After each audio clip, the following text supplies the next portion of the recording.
welcome to Millennial Musings. I'm Gladys, and normally we are just two opinionated millennials who sometimes make dumb mistakes. What we want to do here is share our experiences and offer the advice we wish we had received. Disclaimer, we are not therapists or life coaches, and we have no actual criteria to be giving advice whatsoever. But we could be your new bestie or big sister. So sit back, grab a cup of coffee, and get ready for some millennial musings. Now, you will probably have noticed that I just read this intro by myself. There's good and bad news this week. The bad news is that Isabella is not here. She's otherwise engaged, which is very, very sad, of course, but she'll be back next episode. The good news is that we still wanted to give you an episode this week, so we thought it would be a good time to have our very first guest on the show. And seeing as it's Valentine's Day, I didn't look very far to find a guest, and I invited my boyfriend. Hi. Hello, everyone. It's Chiron here. That was cute. Also, hi, Isabella. If you're listening to this. Yeah, I do want to say that I did not force you to do this. You actually kindly suggested. Mm-hmm. I came up with this idea. Yeah. How are you feeling? I'm a little nervous. Yeah. I'm a little nervous, but long time fan. So thought I had to. Okay. I mean, Millennial Musings was my number one listen to podcast on my Spotify Wrapped. It was. Yeah. That's mainly because I don't listen to a lot of podcasts, but I listen to yours. No, you were probably our biggest fan. And I continue to be. Yes. Okay, so, well, I mean, the people, they're used to me talking, and I've talked quite a bit about our relationship as well, so they're probably sick of it. So I thought it would be nice if I just asked you some questions during this episode, because, this is the first time we have a man on the podcast as well. I'm kind of honored. Which is nice. Yeah. Yeah? I feel honored. Okay. So, are you ready? Hit me. Okay. So, we met on Hinge, as people probably already know.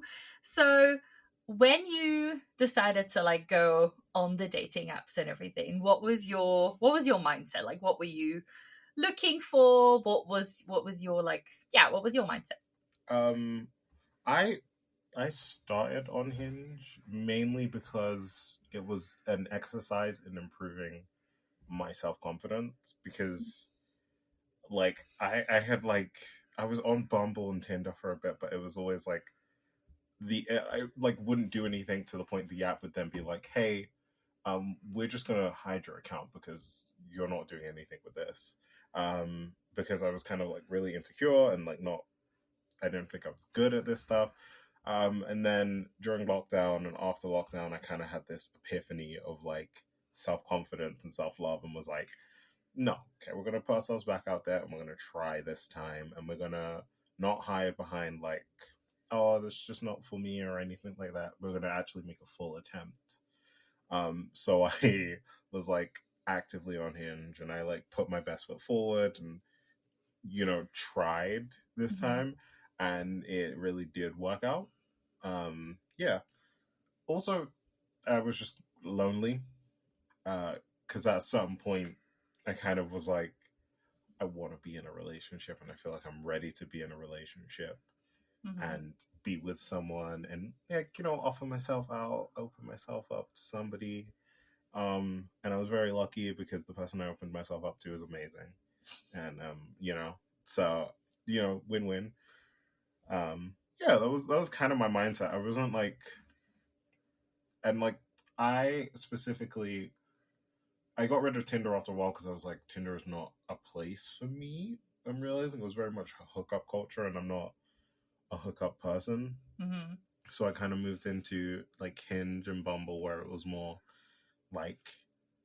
everything about it is sort of more hey, this is for you to form a relationship. I know that lots of people still use those apps for hookups, but I felt like they had more of a relationship quality to them. Yeah, I feel like that depends on the country probably as well. Mm. Because, like, on Tinder, I feel like Tinder in Belgium, for example, is very much a place where people, of course, also like hook up, but they also do find genuine relationships. So I feel like in the UK, Tinder is considered like a different category. Yeah, I went on Tinder and lots of people were just like, "Oh, Karen's trying to hook up," and I was like, "No, I'm looking for a relationship." And their answer was always like, "You're on the wrong app, but it's not really what people use Tinder for." Oh, Yeah. okay. That's interesting. Well, because when I was in Antwerp, I did have a Tinder date. But then in the UK, I don't think I ever used it.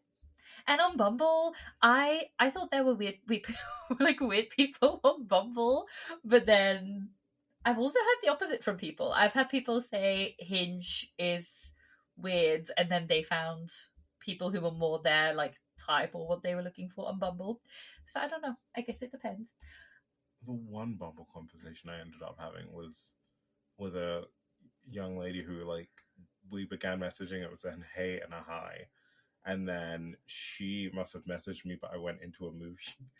And In a then what? I went to a movie. I went to watch a film. Okay. And then like I messaged her when I came out of the film and was like, "Hey, sorry I didn't reply for like 2 hours. I was watching a film," and she just never replied. Oh. And I was like, "Oh, okay, that was kind of rude." Yeah. And that was just like I kind of thought, "Oh, all right, that was weird." But on Hinge, I had more like interactions that I was more interested in. Okay. Yeah. Yeah. I do agree with what you say about like you have to, I guess, have the right mindset or be like, okay, I need to take this seriously, I guess, because I never really did. And I was definitely that person who would like talk to someone for 2 days and then literally forgets I had the app, and then 3 weeks later realized, oh, I was kind of in the middle of a conversation with someone, but I just did not care. Or like I was on it, but then I also kind of assumed that I wasn't really open to it actually, I think. Mm. So yeah. I get that. Yeah. I get that. Well, and then also we both got quite lucky because I had a date, like the date before you was like 3 years before.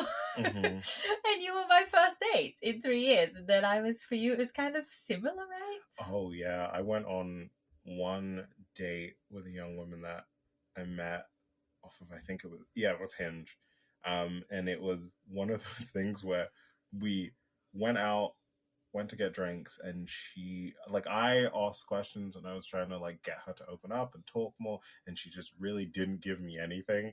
It was a lot of like, yeah, no, sure. That sounds like my worst nightmare. It was because I can carry a conversation. I know I can carry a conversation. I don't like being the only person talking. Yeah. Because I like to see the passion in someone else's eyes when they're like talking about something. Yeah. And I was like hitting on points that she had said that she liked, and I'd done like a research, and I was like, yeah, so you said you liked this musical artist, and she would just be like, yeah, I like that work. I'm like, so what do you like about it? Like, because I would like listen to a couple of their songs, and like this song I like that, like this beat or this melody and stuff, and they would just be like, yeah, no, it's all really good. And I'm like, oh yeah, can you give me something, anything, please? Yeah. Okay. Well, yeah, and I remember you telling me that when you went on a date, like maybe when you went on a date with me, that people were like, or when you told people that you were on Hinge and stuff, that people were like, yeah, you need to be prepared that there's going to be a series of horrible dates. And people told me that as well. And then, yeah, we kind of went on one. I nailed it. Yeah. Nailed it. So, hell yes to us. Yeah. But that's just luck, I would say. Yeah. I always say that I got very lucky when I met you. Oh. And so I was your first relationship, as you are mine as well. So did your expectations or your idea of love change over the years?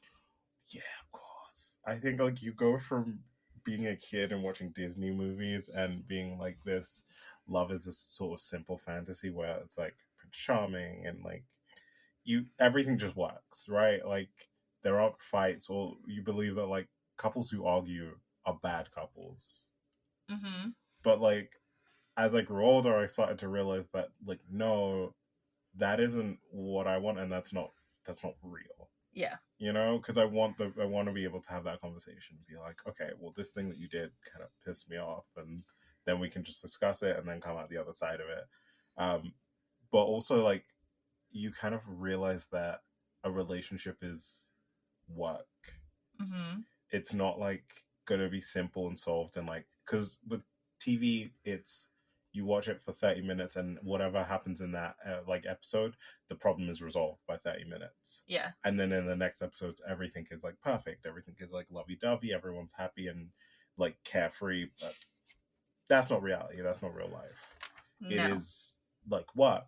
And that was something that I learned.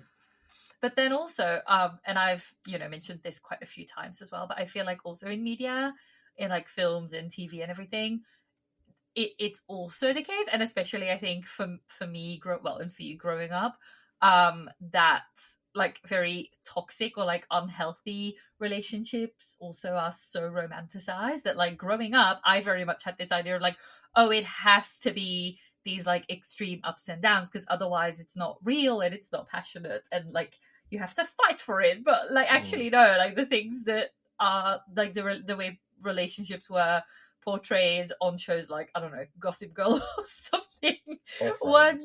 Or Friends. Friends, yeah. Yeah. Ross and Rachel, that shit was bad. Yeah, that's not healthy.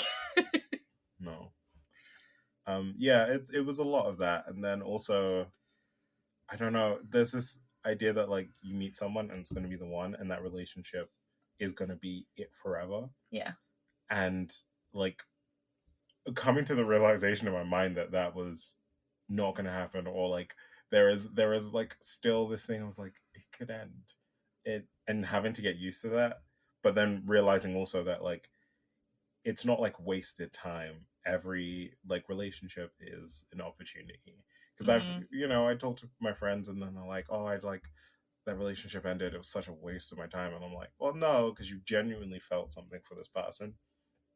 You were, I assume, in love for a bit, or like had strong feelings for them. So don't take away the bad memories, but like take on the good and the bad, and you learn something new about yourself as well. Mm-hmm. So like it was a lot of coming to realize that like relationships are abstract, and a relationship is between two people. So whatever our relationship is, it's between you and I, and not like how the world sees our relationship. Yeah. Mm-hmm. Yes, and probably as well, even with relationships, we do have this idea of like, if something ends, that automatically means it's a failure. Where, even with, I don't know, people like quitting their job or something, there's something like, ooh, what was wrong with this job? When no, sometimes you're just ready for something else, or you're just not in the same stage of your life anymore. And it's the same thing, I think, with relationships or marriages or something. Like you can have a great marriage that then just runs its course after a while, and then that doesn't mean that all those years were wasted or something. And then also I feel like, because sometimes maybe I feel like, like, oh, all the stupid things I've done for like for like boys in the past or whatever, those were all like wasted emotions and all this, all these tears I wasted on them. And to some degree I still feel that way, but then I also kind of feel like those are also things, I guess, that you have to go through, because I wouldn't be in like this relationship that's so healthy and mature if I hadn't been through those experiences. Also, sometimes they're just funny. They're funny in hindsight. They're funny in hindsight, yeah, because it's like everyone remembers that first, like, it's always moments where you look back and it's like, oh, but like I love her so much, and you're like, no, you don't. you love the thought of this person, or like you think they're cute and your hormones are taking over, and you think that you can see like a beautiful marriage with them and like kids and whatever, and you're just like, you're 50 and chill the fuck out. Yeah. Like, calm down. Yes. So when we met, we took things rather slow in the beginning. And I was also, I was a little bit anxious to like become someone's girlfriend. How did you experience those first couple of months? Oh, nervous and anxious is definitely what I would describe it. I mean, on our second date, I walked you past the hospital where I was born, and I told you that I was a C-section. So if that doesn't say how nervous I was, then I don't know what does. Yeah, so we were walking past that hospital, and all of a sudden you were like, I was born here, and I was like, oh, okay. And you could have stopped there, but you did not. You were like, my sister and I were both C-sections. And then your face just immediately, I could just see on your face that you were like, why did I say this? And I thought it was so cute. Yeah, but I was so nervous. Like, I don't know, because I'd never been in a situation where I, like, had literally never had a first date, really, or a successful first date. So to have one, and then it's still going, and then we're still messaging each other, and we're still flirting, and it's fun, and I'm still, like, I smile every time I get a message from you and stuff, was so unknown to me. I was in, like, unknown waters, and I was just paddling and trying my best. But, like, I was so excited, though. I was like, it's that thing of, I've never done this before, but it seems to be going well, and I'm really happy that it's going well. So, like, every time we would text, and it would be like, hey, you know, how are you? And the jokes were flying, the messages were, like, fun and funny, and we would send voice notes and stuff, and I'd be like, oh my god, this is, like, going really well, and I really like her. And I don't know, it was nerve-wracking, but so exciting at the same time. Oh. Yeah. Well, I mean, yes, you were my first second date ever as well. And I was happy, but I also, as you know, I had a full-on panic attack on the way home. Yeah. On the tube home, because I was like, oh my god, this is still fun, but I also was so overwhelmed with all of these emotions, and it was like, and I felt really, I don't know, weird in that moment, because I felt like this should be easy, you know, everyone makes this seem so easy, but why is it not for me? Like, why is this such a big thing? Yeah, but I think a weird thing is that, like, a lot of people, it's easy for them because they have done it a bunch of times. Yes. Like, you know, when I was going on our first date and I was talking to one of my ex-coworkers about that, and he was like, oh, but, like, it's fine. Like, I've been on 1,000 first dates, and you just kind of get them down to a science. And I was like, okay, if I've done this enough, then I imagine that it would be, like, I'd be more used to it, but I'm not. Yeah. And that was a scary thing to figure out. But then just to get through and be like, okay, but now we're in a different place. Now we're in a point where it's like, we're still trying to figure each other out, and, like, something I say or do could be the slip up that causes us to break up. Or, like, you know, or just you go, okay, well, like, I don't really want to talk to this person anymore, and then we're done. Yeah. Was, like, a huge kind of fear for me that I constantly had, but I just kind of had to push it to the back of my mind and go full force into it with, like, this is who I am. If you don't like it, then that's fine. Like, yeah. Yes, I mean, yes, there are people who, you know, friends of mine as well, who were just used to going on first dates, I don't know, 3 times a week. And I'm also like, who has the energy for that? That could never be me. But I mean, I can't imagine it ever would have become something I actually enjoyed. Because for me, it was so, I don't know, I was so full of anxiety every single time. But I, like, going on the date with you was very much also because I wanted to prove to myself that I could get out of my comfort zone. That was literally my main goal, was just like, okay, I just need to do this and show myself that I can do it. But then also, I think, yes, an extra layer as well was that, like, it was a first time for everything, you know, like, we hadn't kissed and I had not kissed in general. So it was like everything. It was like, okay, so when is that going to happen? And then what else is expected? Yeah. And so it was not just the first, like, or the second date, and, like, the relationship like the prospect of a relationship, but also everything else that I just have no experience with, which as a 30-year-old is not like conventional. It's not.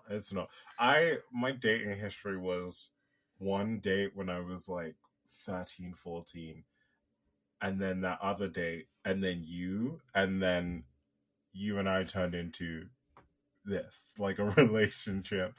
And I was so like terrified of that for such a long time, especially going into this. I was so like scared of being like, oh, I haven't really dated anyone before. My first kiss was on a dare.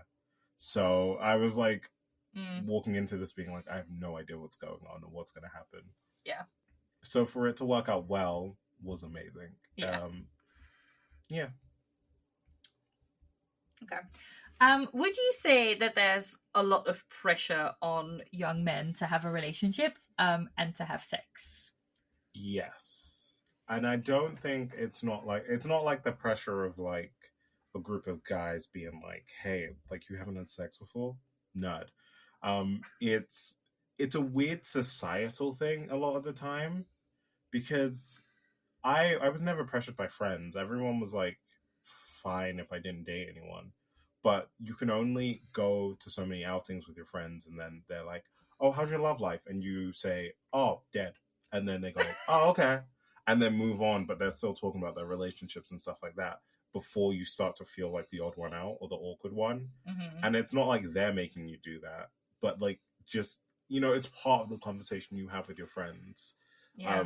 And so for a long time, I kind of felt that I would have that experience of be with my friends, and then they're like, "Oh, I'm seeing someone new," and I'd be like, "Oh, great, cool." And they're like, "What about you, Karen?" And I'm like, "Nobody really, you know." And it's like they're like, "Oh, okay, like you'll find someone," and you're like, "Oh, that is like a pressure in and of itself." Yeah. Also, there's like this added pressure of it being weird. Mm-hmm. Because I didn't have a relationship for so long that I had family members starting to be like, is Kyron gay? Like, what's going on? Is that it? Is he gay? Does he like men? And I was like, okay, well, that just because I'm not seeing someone doesn't mean that that's a reason for that. But also, no, and also if you were gay, what, like, then you could also be seeing someone. I think that thinking was that he's not telling us. Yes, yeah, because he's trying to hide it. Yeah.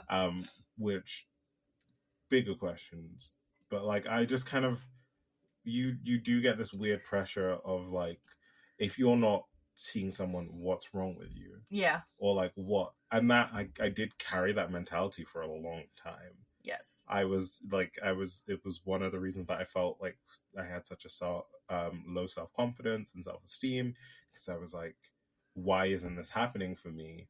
Until I eventually realized, well, that's because I'm not putting myself in the situations that can help me.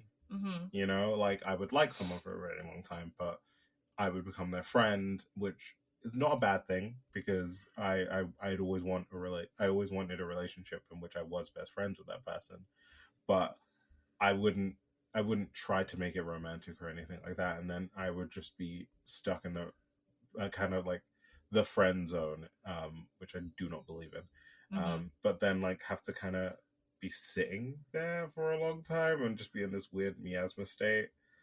But you also said that like you've told me Yeah. at points that even if they would have liked you probably wouldn't even have like registered or believed that. Yeah, which I think is definitely a confidence thing. Yeah, like, because the actual thought that someone could like me was insane to me. I've told you the amount of stories that I have in which it's like I realized 2-3 years later that somebody liked me, and I'm like, oh, yeah, why? Mm-hmm. Is my first question on every single one of them. Was my first question was always why. But yeah, there is this pressure to be like active in that dating circles, and Mm-hmm. To have sex and everything, because I was also very ashamed of the fact that I was a virgin for such a long time, and I would every year be like, this is the year that it's going to happen, this is the year it's going to happen. And it was never the year happened until I kind of stopped asking myself that question Yeah. of like, when is this going to happen? And stopped putting so much pressure on it because I realized it doesn't really matter either way, you know? No, I had basically the same thing because I also used to feel yeah, definitely bad about the sex thing, and then I would also give myself deadlines. And then like kind of with the relationship thing as well, but then and then these, you know, a couple of years ago I really got to a point where I was like, if that never happens for me, that is fine, and my life will still be rich in many ways and full, and it's great, you know, and it will happen when it happens, and if it happens under the right circumstances. And yeah. Yeah. It is a weird thing, but there is like this ultimate pressure, I think, on everyone just because society is so like, if you're not in a relationship, if you don't have anyone, that's weird. Yes. You know? Yeah. And if you don't have someone, or if you're not in that relationship, then there you must be like part of something. Like you can't not just be not in a relationship. No. You have to either be ace or like demi or gay or something. Like there has to be a specific reason for it. Yeah. That is out of your control. That is like something beyond that. Yeah. You know? Yeah. And if you're single, you have to actively be trying to like change that Yeah. status, when that is absolutely not the thing. Because for me right now, my number one advice, if anyone, you know, I don't know, not that my advice is that valuable, but my number one thing would be like, in order to be in a healthy relationship and in a healthy relationship with yourself, you need to not feel like you have to be in a romantic relationship. Like that is, yeah, that's so important to me. Yeah. And that's also why I think I was in such a good place when we met, because I was like, I don't need this. I don't need this. I want this. I want a romantic relationship. I don't need it. Yeah. Because I will be perfectly fine if it doesn't happen. That's true. It is true. So I want to ask you some more questions about me. Sure, go ahead. My favorite topic. Oh my god, you're so cheesy. Am I different to what you thought I was like in the beginning? No, because I think we were very upfront from the beginning about who we were, and I wanted to date someone who was very upfront with who they were. Yeah. I wanted them to be like, "Hi, this is who I am. Nice to meet you." And then I would like be like, "Oh, I'm Karen. This is who I am." And then we wouldn't have to do that like that thing that people do where they're like, "Oh, you know, you have to hide the crazy. Just like dole out in small amounts." And I'm like, "No. Just if that person wants to be with you, they want to be with you. You got to like they'll get the crazy anyway, so just have them deal with the crazy." Yeah. And so we were very like honest with each other from the beginning, I think. Mm-hmm. But the only thing that I think has changed is because we spend so much time together now, the like trueness of like how we are affectionately is shown. Like in the beginning, I wasn't as cheesy and sappy as I am now, but now I'm full cheese and full sap around you all the time. You are rather sappy. Yeah. And like, you know, in the beginning it was kind of like when we would hang out and stuff, and like you'd be like, "Oh, it's cool. I don't really like always need your attention." And now sometimes you're like, "Give me attention." And I'm like, "Yeah, sure, of course." Because we're now like together so much that we want these things, and we're more open and willing to show that part of us. Yeah. Yeah. Mm-hmm. But yeah, a big thing for me as well was like, you know, after 30 years, like being single is kind of, I felt like it had kind of become a massive part of who I was almost. Mm-hmm. And then also I've always been someone who loves being by themselves and needs a lot of me time to recharge. And you know, I'd also at that point had been living by myself for 10 years, so I was actually surprised. On the one hand, I was surprised at how quickly I got used to having you in my space, because I I did not expect that, honestly. I thought that I would struggle with that, but that's not the case. But then on the other hand as well, I was also actually happy to realize that I'm still myself. What I mean by that is like I still like to go on solo dates, and I still like to go on like a very big walk, or I still like to go on holiday by myself even, and like I still want to do that, and of course you also kind of, well, you encourage those things as well, which is very good.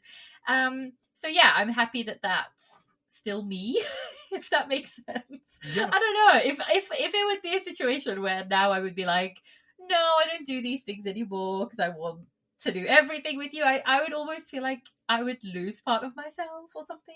Well, yeah, because I like that about you, though. I like the Yeah. independence and the fact that you're like, oh, I can spend time by myself. Because I like to spend time by myself as well. And for me, sometimes that time by myself is sitting in front of a TV and playing video games for an hour. And I know that sometimes that isn't the most inclusive thing. Like, I have been looking into playing two-player games with you and stuff, but there won't always be a time where I want to play a two-player game with you. No. And I like the fact that I could be like, okay, I'm gonna go play a game for an hour, and you'll be like, oh, that's fine. I'm just gonna sit and read. Yeah. And even if I finish playing the game and I'm like, cool, I want to hang out with you now, you're like, I'm still reading. You can just sit next to me if you want. And I'm like, fine. Yeah. That's perfect. Love that. Mm-hmm. Yeah. Yeah. So, what would you say are your favorite things about me? Oh, okay. That's the list. There are so many. I love your confidence. I love. Sorry, I love your confidence. I love your humor. How independent you are, like I just said. You are like the sweetest person I know. You care very deeply about like everyone in your life. You know, you keep track of everything. You keep up to date with everyone, and I love the fact that you pushed me as well to be a better version of myself. Like the job that I'm in currently, wouldn't have got it without you.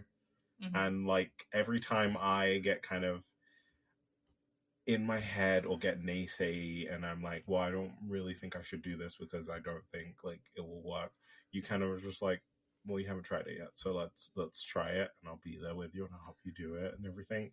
And it's a lot of like care that you showed me, which I think is very sweet. And yeah, it's very necessary sometimes. And I think you are also the person who will give me the swiftest kick in the ass when I need that kick in the ass. Like with the whole if I'm going to say this now, I kind of have always thought that maybe I have ADHD or autism, or I'm somewhere on the neurodivergent spectrum. And for the longest time, that has been something that I've thought about and then kind of put to the back of my mind and haven't pushed on it. But Gladys has literally been the person who's been like, no, we're going to get that checked out. No, you need to stop the process. Which is fantastic because Mm-hmm. I think I need someone who is mean with me and is going to be like, you're going to do this thing because it's going to help you. And I'm like, okay. Yeah, because I know that like no matter what the outcome is or whatever, it will be better than just always having that in your mind and never doing anything. But I also understand that it's a very big step. Yeah, but you managed that like sort of thing perfectly with me, where you're like, listen, I'm here for you. I know it's scary, but also we need to do it. Yeah. Okay? Like, I know it's scary, but we need to do it. I'm here with you. I'll hold your hand. I'll go to the appointment if you want me to. And it's things like that. And that like little gentleness combined with that like push is so good. Tough love. Tough love. It's what I need though. Okay. And I love that about you. Also, you're kind of scary sometimes, and I think that's really hot.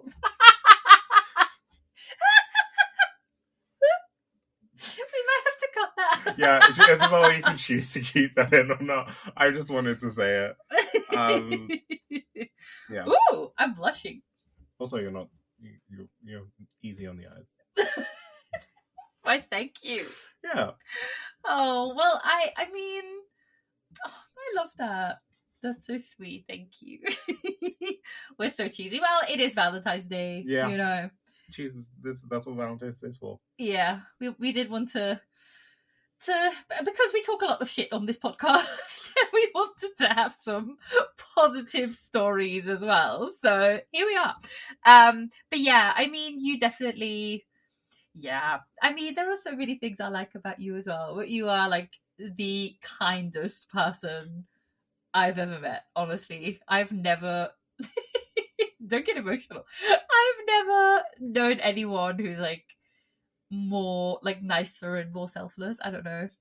I just really feel like you would do anything for me. And then you're also a big feminist and you're very educated on queer topics and like all of those things that are very, very important to me. And you know, when you're a person who is into or who dates straight men, that is that is a thing that you need to watch out for. It's True. yeah, so for the first couple of dates, you would tell me these things that just showed that you were very like aware and very educated on these themes, and I was always like, is he faking this? Because Nah, tear down the patriarchy. Let's go. yeah, like I have never met a straight man who was so passionate about those things. But yeah, so I really love that about you as well, and you're also very funny. Oh, thank you. Yeah, I was waiting for that because the final one that's the thing you pride yourself on. I Thank know. you. Yeah, I know. So speaking of Valentine's Day, how do you feel about Valentine's Day? My view of Valentine's Day has changed exponentially. When I was a kid, it was, oh, cool, there's chocolates, and also, I don't know, like, there's chocolates and there's Valentine specials on TV. That was the whole thing for me. Okay. But then as you get older and you, like, realize what it's about, I was very, like, cynical and kind of shitty about it. I was like, oh, like it's like just for couples to kiss. It's so stupid. It's like a scam and everything like that. And now as a full and now as an adult, I think it is a little bit of both. It is a little bit of a scam. You know, you see restaurants hike up their prices. I used to work in a cinema, and every Valentine's Day, we had like it was one of those like, oh, we bring your food to your table kind of cinemas, and every Valentine's Day they would have a set menu which would be about £65 per ticket, so they were making money on that day. Yeah. And I was always like, but never else, we would never do this normally, but we're doing it on Valentine's Day. It's kind of like, it's like, all right, it's a scam. Like it is a way for companies to make money off of like the idea of love. But also at the same time, for a lot of couples, it is the day to show your like love for your partner. It's the day to be as like explosive as possible and be like, I love you. Here are some flowers. Here's some chocolate. I did something very sweet for you. I cooked a meal for you. And like, especially for modern day couples, if you're both working, you're both very busy, having a day a year that is, hey, I'm going to take this day out to pamper and treat this person and show them how much I love them is very sweet. And I think, honestly, if you're doing it like that, then you're doing it right. And yeah, my opinion has changed in that, like, I now see it as why it's necessary and stuff. But also, another side of it is I don't just see it as, like, relationships and, like, couples. I see it as also a time to show familial love. Like, my dad, every Valentine's Day, would buy flowers for my sister, my stepmom, and even myself for a couple of years, and it was the sweetest thing. He would just get me one rose, and it would be like, the last rose he got me was one of the multicolored ones, because he was like, I want to get you something sweet and not like crazy. I'll just get you this like little thing. And it was the sweetest thing ever. And so last Valentine's Day, I bought flowers for my stepmom and my sister, because he unfortunately is not around to do that anymore. Yeah. And this Valentine's Day, I'm also going to do the same thing where I'm going to buy them flowers as well. Well, not my stepmother, but my sister. Actually, you can cut it. Nobody needs to see my family drama. Sorry. But like this Valentine's Day, I will be like buying my sister some flowers as well, just because it's like it's a sweet tradition to also show like I love all the people in my life. Valentine's Day is a day of love, not relationship love or anything. It's just love. Yeah, I 100% agree. I love that rose thing that your dad did. Yeah. That's incredible. And I mean, there was one year where I sent like Valentine's Day cards to all of my friends. And it was so nice because they were just all so happy. And well, actually, I just realized I should have done that this year, but now it's too late. But yeah, it is just a day where we celebrate love. And yeah, 100%, it's very commercialized and everything. But so is Christmas. And I guess you can kind of compare it to that, because Christmas is also something, it's like a massive hype. You know, this society has made it about like spending money and everything. But at the end of the day, it is that one time where people actively like make time to be with family and everything. And I think Valentine's Day can kind of, I don't really understand why some people just hate Valentine's Day so much, because yeah, it is that time where you can just actively have just spend some time with friends, with family, with whoever. Yeah. And I think it's also, anyone who's cynical about it is kind of like, so is Easter. Every holiday is commercialized because it can be. Halloween, Easter, Christmas, companies make money off of it all the time. So like, does that mean that the message behind the holiday is gone? And also, maybe we need to revise how we look at love. Yeah. You know, I send all of my best friends happy Valentine's Day messages, just because it's like, happy Valentine's Day, you're people that I love. So I'm saying I love you. Yes. Yeah. Yeah, that should be it. So, well, this episode is going out on Valentine's Day, so yeah. If you are listening to this, I love you. I will also still send you the message, but I love you all. Yeah, so just send your loved ones a Valentine's Day message. Yeah, 100%. My last question is, what would you say, or what would your advice be to young men, both single men who maybe haven't had a relationship yet, or men who have just started dating, or maybe men in relationships? What's the advice that you want to leave us with? The first thing I have to say is, you have to love yourself before you were loved. And that can be a hard journey, but it needs to happen. And sometimes you need to be introspective. You need to look in yourself and be like, look at the bad things that look at the bad things and look at the good things and choose to focus on the good things.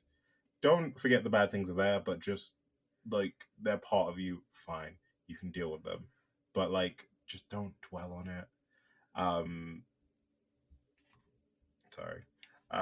Be prepared for hard work. This is not like, no relationship is going to be easy. It's not going to be like, you meet, it's perfect, everything's great. There are going to be fights. There are going to be times where you lose your cool or you lose your anger. Don't take it on. If you're willing to have the conversation with your partner and they're willing to also be part of that conversation to make the relationship better, then you're already doing it right. If at any point you start to reach out and they're not reaching back, then maybe there's a different story, and maybe it's time to like, separate from that person, because maybe they just don't want to be in that relationship anymore. But you have to be prepared for that. Also, know your self-worth is a big one, because I feel like nowadays with like icks and things like that, where it's like, oh, I don't want a man who eats an apple. That's gay. Like, it's like, what is that? Don't fall for that kind of like social media thing and be like, oh, I'm never going to get a girlfriend because I eat apples all the time. No. Oh my god, yeah. To give some context to people who have not seen this, there are people, sometimes men, sometimes women, who post things, and I'm hoping that this is a minority, but they post things like, oh, if a man drinks water, they're not a real man or something, or like, I've seen all kinds of things, like if a man orders a starter or dessert, that's gay, or like all of these. Yeah. icks effectively. Or wearing a coat is one of my favorites. You can't wear a coat as a man. And the thing is, it can get very disheartening, and it can make you be like, nobody will ever want me because I am like, but you gotta know your own like self-worth. And if the person that you're trying to be with is like, actually I kind of wanted to stop talking to you because you ran for the bus, then you to be honest, that would be my I don't run. I don't run. Well, you're very lucky because I don't run for buses. No, but I mean, these examples that we just said are quite extreme, but it is definitely that thing where, for example, women being like, oh, I don't want a man who, I don't know, cries or like shows his emotions or something like that. Yeah. It's knowing your self-worth and being like, okay, cool, then I guess that you are not the person for me and this is not the relationship that I wanted. Because that's like important to know who you are and what you want in a relationship. And also, finally, don't fall for the stupid bullshit. Don't fall for the, if you want to get a girlfriend, you have to be an alpha man. You have to be this. You have to be that. There is no set blueprint to being a person to getting a girlfriend.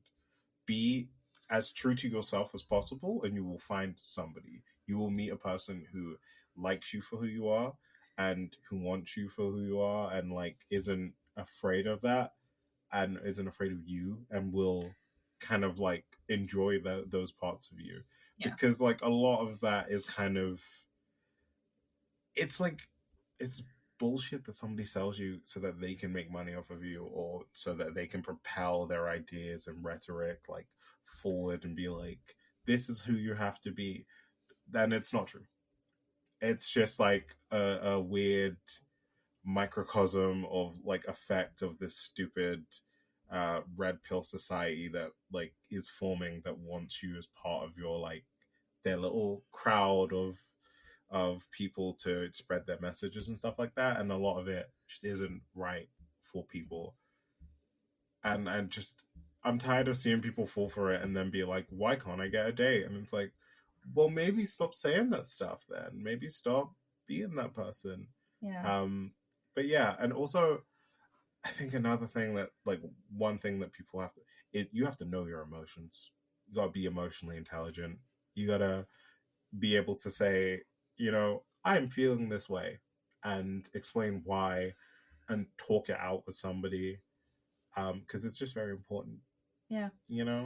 And finally, therapy. I say this a lot, and I have said it a lot, especially while we've been watching 90 Day Fiancé. Everyone on that show could use a good dose of therapy. Oh my god. Yeah. We love watching 90 Day Fiancé together. Well, I love it. Period. I just sit there and I'm just like, if you went to therapy, somebody could just tell you what your problem is. Because I'm sitting here and I'm diagnosing you. Everyone is. That's the point of watching shows like 90 Day Fiancé. But so many of these situations are just clearly people trying to fill a void that, it's not going to be filled on that show. Yeah. But yeah, and then but also what you said earlier, it's also like, don't like your behavior, the way you behave, all the things you do should not be with that goal of this needs to get me a partner in mind, because then we're heading into incel behavior. And that's just the worst thing. I think like people need to find a way to be happy and then you can go for that relationship. Because I remember there was a time when you asked me a question and you were like, would you date yourself? Yeah. And my answer was, not before. No, God, no. I had some incelish behavior, and it was not a pretty picture. Now, as a teenager, yeah. No, I want to clarify. As a teenager, not like when I was 22 or something. Yeah, not recently. No. I'd grown out of it by then, but like.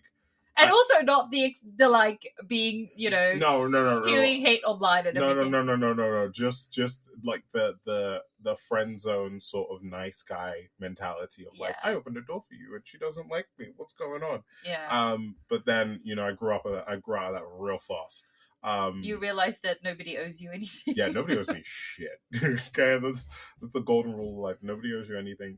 But I just mean like I looked at myself and I was like, no, I wouldn't have dated myself before, but this version of me, I think I would, because he like me now, very happy, very open, very emotionally honest, very sweet, charming, um, and honestly, that's good that I can say that about myself. Because if you had caught me when I was like 23 and said say one nice thing about yourself, I would have been like, I don't know what to say. Now I can speak. I can say a bunch of different things about myself that I like. Um, and I like myself enough to like be in a relationship, and it shows. And I think it's going very well because you really like me, and I really like you. Yes, look at you. Aw, Yeah, I'm so proud of you. thank you. I'm proud of myself. Okay, I think those were all my questions. Yeah. Yeah. How do you think it went? I think it went well. You grilled me. Oh my god, you had a list of questions for me just like our first date. Oh, yeah, I did. Yeah, you I did. Yeah, I was always, like I said, dates made me. When I say physically ill, I'm not. I'm not exaggerating. I would have a date in the evening, and all day I would be like, I don't want this. Like, can I please get hit by a bus so I don't have to go? So for the first, honestly, I think the first 5 dates, I always had a list of questions on my phone in case there were like awkward silences or something. And there will be awkward silences during dates. That's another thing. Yeah. That's fine. I mean, not like your experience. If you're like, do you have siblings? Yes. Yeah. And then they don't say anything else anymore. But normally, even if the date goes really, really well, there will be awkwardness because it's weird. Like you're two strangers and you're both there with like this idea of like, oh, let me see if this person, could be something. Like it is awkward, but that's just something I kind of had to get over. But yeah, I had my list of questions. And after actually just during the second date, I also just told you that I had a list of questions. And then we literally just looked at the list together. And actually it really it helped because it gave us a lot to talk about. I really liked it because I think it was that moment where I was like, because before our first date, I was so nervous and I was like, I created I also had like a list that wasn't like questions, it was like loose notes that I had like from our conversation of topics that I could talk about, and I knew like you would be able to talk about them too, because I didn't want to go in and start being like, oh, okay, so anyway, in Sonic Generations this blah blah blah blah blah, and then you just saying that like, what are you talking about? Yeah. So I had like a list of things that we could like talk about, like D&D, Catcher in the Rye was a big one. In that we both hate it. We hate that book. Holden Caulfield is his name? The stupid, whiny little child. Oh my god. Yeah. But like I don't think I could be with someone who likes Catcher in the Rye. No, I'm joking. Fair enough. I don't. But we did bond over it. Yeah. Yeah, but like it was like the things from our conversation that I remembered and was like, okay, cool. So to find out that you were as nervous as me and had created that list was so sweet. And I was like, oh my god, I've met her. This is so great. Like I remember just talking about that list and being like, that's so adorable. Yeah. I know. And for me, it also definitely helped that, well, like you said earlier as well, you were not a casual person, neither was I. So there was never any like, ooh, what is this? Is he still seeing other people? Is he, which like, it's fine if you have that feeling, but I also feel like there's nothing weird about asking. I really feel that way. Like so many people feel like, oh, I can't ask this because then I will come across like that. No, there's nothing wrong with knowing what you want and being like, and I've said this before, like, okay, you shouldn't on the first date be like, okay, so I want this many children, I want to live there. But there's nothing wrong with being clear and being like, okay, I don't want to be casual, or like I do want to date someone exclusive. And if they are not up for that, that's fine, but then that's not your person.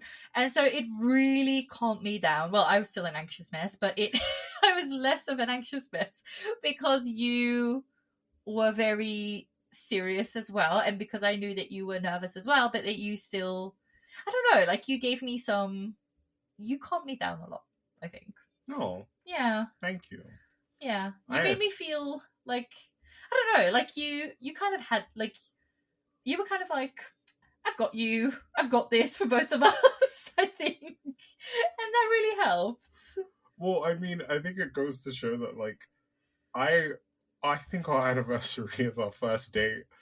Like, I would say that's our anniversary, but if you said it, it would be when we became, like, officially boyfriend and girlfriend. Yeah. It's because, like, I met you, we had our first date, and I was like, oh, this is fantastic. Yeah, this is, like, something I really want to be in. And then second date, that grew. Third date, it exploded because we kissed for the first time, and my heart rate literally increased. I got on that train afterwards, looked at my watch, and then it was like, by the way, your heart rate spiked at like 9 something. And I was like, what happened at 9? And I went, oh, the kiss. So I was literally like, by that point, I was like, okay, I'm in it. Let's go. Oh. And I think at that point, we had said we were exclusive. And then 2 dates later, we were like, so we're boyfriend and girlfriend? Yeah. Yeah. Mm-hmm. So I think we were both very much like, we're not the type of people who do this sort of like casual thing. And there's nothing wrong with doing the casual thing, but there's also nothing wrong with being like, oh no, we're like, I'm a monogamous type of person. Like, I want to be with someone. And I think that that's what we had. And I think that worked very well. Yeah. Yeah. What a beautiful way to end. Yeah, what a beautiful way to end. Okay. So, thank you for being here. No problem. Thank you for being our first official guest. It is a pleasure and an honor. It is an honor. It is.